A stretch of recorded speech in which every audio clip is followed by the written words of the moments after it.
Calvary Baptist Church of Willard welcomes you to an audio recording of a Bible message from our pastor. For more information about Jesus, the Bible, or our church, please visit our website at www.calvarywillard.org. Now on to today's message from the Bible.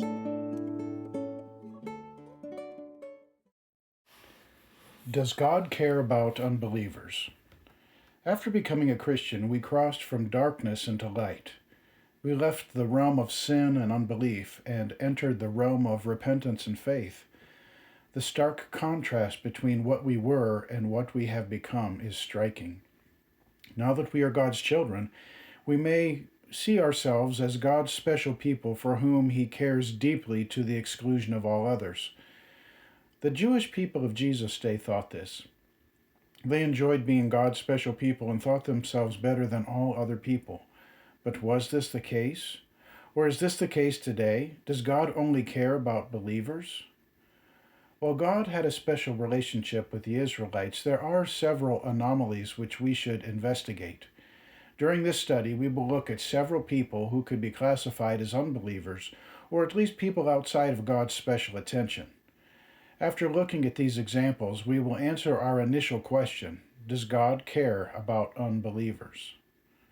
Our first question: did God care about unbelievers in the Old Testament? The book of Genesis traces the godly line from Adam, Seth, Noah, Abraham, Isaac, and Jacob. It also covers the ungodly line of Cain before the flood, and the various other descendants of Abraham who didn't follow in his footsteps. While the main focus is on the seed of Abraham, God did have some interactions with a number of people whom we would consider unbelievers. The first one is Cain, from Genesis chapter 4. I'll read verses 6 and then 9 through 15. So the Lord said to Cain, "Why are you angry? Why has your countenance fallen?" Then verse 9. Then the Lord said to Cain, "Where is Abel your brother?" He said, "I do not know. Am I my brother's keeper?" And he said, "What have you done? The voice of your brother's blood cries out to me from the ground. So now you are cursed from the earth, which has opened its mouth to receive your brother's blood from your hand. When you till the ground, it shall no longer yield its strength to you. A fugitive and a vagabond you shall be on the earth." And Cain said to the Lord, "My punishment is greater than I can bear. Surely you have driven me out this day from the face of the ground. I shall be hidden from your face. I shall be a fugitive and a vagabond on the earth, and it will happen that anyone who finds me will kill me." And the Lord said to him, "Therefore whoever kills Cain, vengeance shall be taken on him sevenfold." And the Lord set a mark on Cain, lest anyone finding him should kill him. When Cain and Abel brought their offerings to the Lord, only Abel's was accepted. For an unrevealed reason, God did not respect Cain's offering. Cain didn't seem very happy about this and left with an angry countenance. As you know, his anger got the best of him and he chose to kill his brother. If we only knew that much of the story, we would think that God only cared for Abel and hated Cain. But that is not the whole story. God addressed the situation with Cain beforehand and also gave him that warning and an opportunity to change his ways. And then later, after he killed his brother, God still worked with him, trying to convince him to do what was right. And he had to address his sin and actually had compassion on him when he complained about the severity of his judgment. So when you think about all of that, did God care about Cain?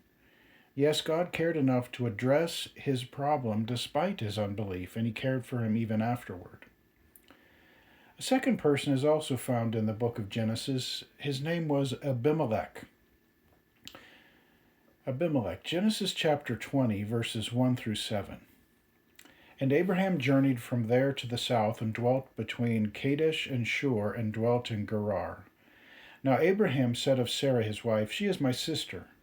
And Abimelech, king of Gerar, sent and took Sarah. But God came to Abimelech in a dream by night and said to him, "Indeed, you are a dead man because of the woman whom you have taken, for she is a man's wife." But Abimelech had not come near her, and he said, "Lord, Will you slay a righteous nation also? Did he not say to me, she is my sister? And she herself said, he is my brother. In the integrity of my heart and innocence of my hands I have done this. And God said to him in a dream, Yes, I know that you did this in the integrity of your heart. For I also withheld you from sinning against me, therefore I did not let you touch her. Now therefore, restore the man's wife, for he is a prophet, and he will pray for you, and you shall live. But if you do not restore her, know that you shall surely die, you and all who are yours. As you may recall, Abraham feared for his life when living in Gerar. Thinking that someone would kill him to take his beautiful wife, he told the lie that she was just his sister. The plan didn't work out very well. Abimelech, the king of Gerar, took Sarah as his wife. What a terrible situation. But in an interesting turn of events, God appeared to Abimelech in a dream and warned him of his sin. Abimelech pleaded innocence, and God acknowledged that. God even revealed that he had kept Abimelech from touching her. He then told him to return Sarah to Abraham so that he could be forgiven. Once again, we see that God showed his care not only for Abraham and Sarah, but also for this unbeliever, someone outside of the promised nation, the nation of God's care. A third one, also found in Genesis, is in Genesis 41:25-32. This is the Pharaoh that Joseph served under. So Genesis 41, starting in verse 25. Then Joseph said to Pharaoh, The dreams of Pharaoh are one. God has shown Pharaoh what he is about to do. The 7 good cows are 7 years, and the 7 good heads are 7 years. The dreams are one. And the 7 thin and ugly cows which came up after them are 7 years. And the 7 empty heads, blighted by the east wind, are 7 years of famine. This is the thing which I have spoken to Pharaoh. God has shown Pharaoh what he is about to do. Indeed, 7 years of great plenty will come throughout all the land of Egypt. But after them 7 years of famine will arise, and all the plenty will be forgotten in the land of Egypt, and the famine will deplete the land. So the plenty will not be known in the land because of the famine following, for it will be very severe. And the dream was repeated to Pharaoh twice, because the thing is established by God, and God will shortly bring it to pass. So here we have God's care for the Pharaoh during Joseph's time.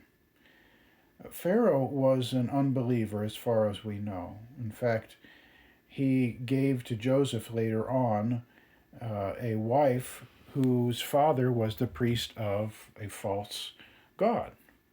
So this was not a believer, and yet God sent him 2 dreams, and these dreams troubled him. The first involved 7 fat cows that were eaten by 7 gaunt cows. The second dream involved 7 plump heads of grain that were devoured by 7 blighted heads of grain. And this unbelieving ruler asked his magicians to interpret the dream, but they couldn't. Eventually, God enabled Joseph to interpret the dreams and warn the Pharaoh about a coming famine. What is so interesting about this situation is that God gave the dreams not to Joseph, not to Jacob, not to any of his brothers, but to an unbeliever, the Pharaoh. Of all the people whom he could have given the dreams, he chose an unbeliever. Why was that? You could say that God was using Pharaoh to accomplish his plan for Israel, and that would be true. But could it also be that God was showing kindness to this unbeliever and was giving him an opportunity to know the one true God? I think that's the case. The fourth one is found in Daniel chapter 5, and this is the queen during Belshazzar's reign.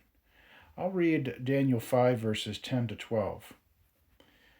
The queen, because of the words of the king and his lords, came to the banquet hall. The queen spoke, saying, O king, live forever.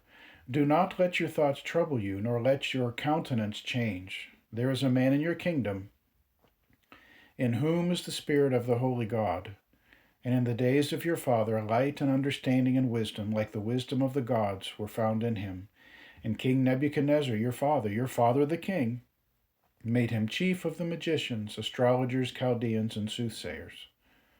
Inasmuch as an excellent spirit, knowledge, understanding, interpreting dreams, solving riddles, and explaining enigmas were found in this Daniel, whom the king named Belteshazzar, now let Daniel be called, and he will give the interpretation.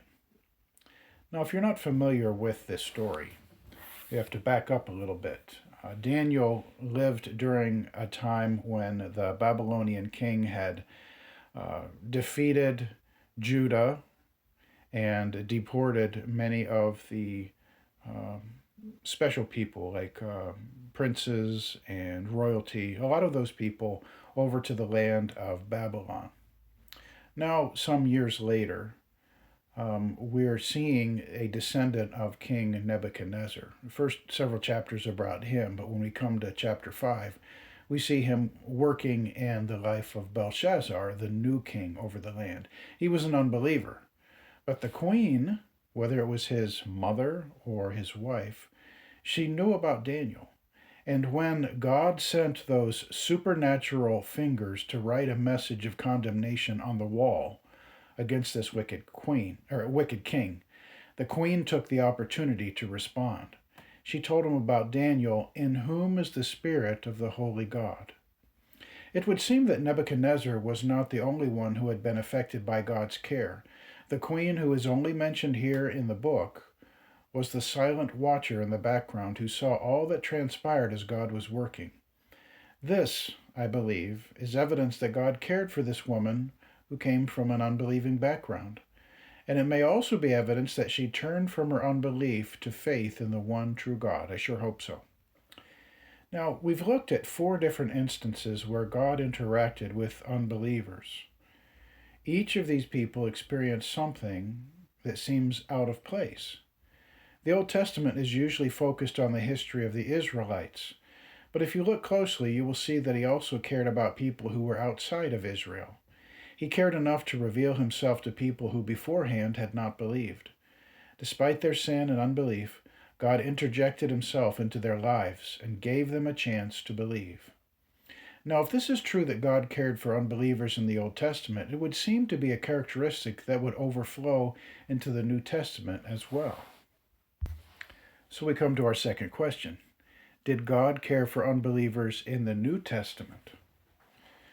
The people we will look at in the New Testament might not be precisely classified as unbelievers, but they are people who were outside the normal focus. The initial focus of Jesus and the disciples were the Jewish people, but 3 people, if not more, were somehow cared for despite not being Jewish. The first is the Syrophoenician woman in Mark chapter 7. I'm going to read Mark 7, verses 24 to 30. From there he arose and went to the region of Tyre and Sidon. And he entered a house and wanted no one to know it, but he could not be hidden. For a woman whose young daughter had an unclean spirit heard about him, and she came and fell at his feet. The woman was a Greek, a Syrophoenician by birth, and she kept asking him to cast the demon out of her daughter. But Jesus said to her, "Let the children be filled first, for it is not good to take the children's bread and throw it to the little dogs." And she answered and said to him, "Yes, Lord, yet even the little dogs under the table eat from the children's crumbs." Then he said to her, "For this saying, go your way, the demon has gone out of your daughter." And when she had come to her house, she found the demon gone out and her daughter lying on the bed. Here we have the Syrophoenician woman. When Jesus visited the area of Tyre and Sidon, he tried to get some alone time by entering a house, but it didn't work. A woman whose daughter was possessed by a demon came and fell down at his feet. She pleaded with Jesus to cast the demon out of her daughter. To this point, this doesn't sound surprising at all. Jesus had healed many people. However, this woman was not Jewish. She was a Syrophoenician. Jesus, who had come to minister first to the Jewish people, told her it wasn't right to care for non-Jewish people at that time. But her sweet response won him over. Because of her response, he told her that the demon had been removed from her daughter. There's something special about this interaction between Jesus and the woman. Their picturesque language and back and forth make me smile. But I see this as much more than just a feel-good story. It is evidence that God cared for unbelievers in the New Testament. I would imagine that this kindness shown to her by Jesus later led this woman, and perhaps her daughter, to place their faith in Jesus. One more person in the New Testament is the Samaritan woman. We see this in John chapter 4. I'm going to begin in verse 7 and read for a while. A woman of Samaria came to draw water. Jesus said to her, "Give me a drink," for his disciples had gone away into the city to buy food. Then the woman of Samaria said to him, "How is it that you, being a Jew, ask a drink from me, a Samaritan woman? For Jews have no dealings with Samaritans." Jesus answered and said to her, "If you knew the gift of God and who it is who says to you, 'Give me a drink,' you would have asked him, and he would have given you living water." The woman said to him, "Sir, you have nothing to draw with, and the well is deep. Where then do you get that living water?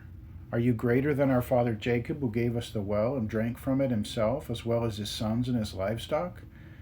Jesus answered and said to her, "Whoever drinks of this water will thirst again, but whoever drinks of the water that I shall give him will never thirst. But the water that I shall give him will become in him a fountain of water springing up into everlasting life." The woman said to him, "Sir, give me this water, that I may not thirst, nor come here to draw." Jesus said to her, "Go, call your husband and come here." The woman answered and said, "I have no husband." Jesus said to her, "You have well said, 'I have no husband,' for you have had 5 husbands, and the one whom you now have is not your husband. In that you spoke truly." The woman said to him, "Sir, I perceive that you are a prophet. Our fathers worshipped on this mountain, and you Jews say that in Jerusalem is the place where one ought to worship." Jesus said to her, "Woman, believe me, the hour is coming when you will neither on this mountain nor in Jerusalem worship the Father. You worship what you do not know. We know what we worship, for salvation is of the Jews. But the hour is coming, and now is, when the true worshippers will worship the Father in spirit and truth, for the Father is seeking such to worship him. God is spirit, and those who worship him must worship in spirit and truth." The woman said to him, "I know that Messiah is coming, who is called Christ. When he comes, he will tell us all things." Jesus said to her, "I who speak to you am he." The Samaritans were half-Jewish people who were the result of the Assyrian captivity. Although they were half-Jewish, they were viewed as compromisers and unbelievers. This was actually true. Their version of religion was a mixture of truth and error. And because of this, they were shunned by the Jewish people. How strange it must have been for the disciples when they found Jesus talking to the woman at the well. Even she was surprised. But Jesus' interaction with this woman led to her faith and that of many people in Samaria. It says later, "And many of the Samaritans of that city believed in him because of the word of the woman." This, I believe, is more evidence that God cares for unbelievers. I hope you get the point. God not only cared for unbelievers in the Old Testament, but also cared for unbelievers in the New Testament period. It seems to be a characteristic of God. As Jesus said, God so loved the world. That world is big and includes people of all types, and God cared for all of them. Now our conclusion. Did you notice something about each of these people? God cared enough for each of them to interact with them despite their sin or unbelief. We Christians often think that God only cares about us, but these examples show us that he cares about people before they believe, and even if they do not believe. Now let's take a moment to think about this. Have you always been a Christian? Well, the obvious answer is no. Each of us was an unbeliever at one point until God saved us. So the truth is that God cared for us when we were unbelievers. Consider what Paul said about this. Ephesians 2. "And you who were dead in trespasses and sins, in which you once walked according to the course of this world, according to the prince of the power of the air, the spirit who now works in the sons of disobedience, among whom also we all once conducted ourselves in the lusts of our flesh, fulfilling the desires of the flesh and of the mind, and were by nature children of wrath just as the others. But God, who is rich in mercy, because of his great love with which he loved us, even when we were dead in trespasses, made us alive together with Christ. By grace you have been saved, and raised us up together, and made us sit together in the heavenly places in Christ Jesus, that in the ages to come he might show the exceeding riches of his grace and his kindness toward us in Christ Jesus. Despite our sinfulness and willful rebellion, God loved us. He cared for us even when we were unbelievers. And thankfully, he drew us to Jesus and chose to save us. But this care for unbelievers didn't end with us. God still cares for unbelievers today. And I would imagine that he is still interacting with them so that they can see his loving care. And all of this has a single purpose. God is caring for people so that they can be saved. And as he does this, he is shown to be the great God who loves people. For this, he deserves our sincerest praise.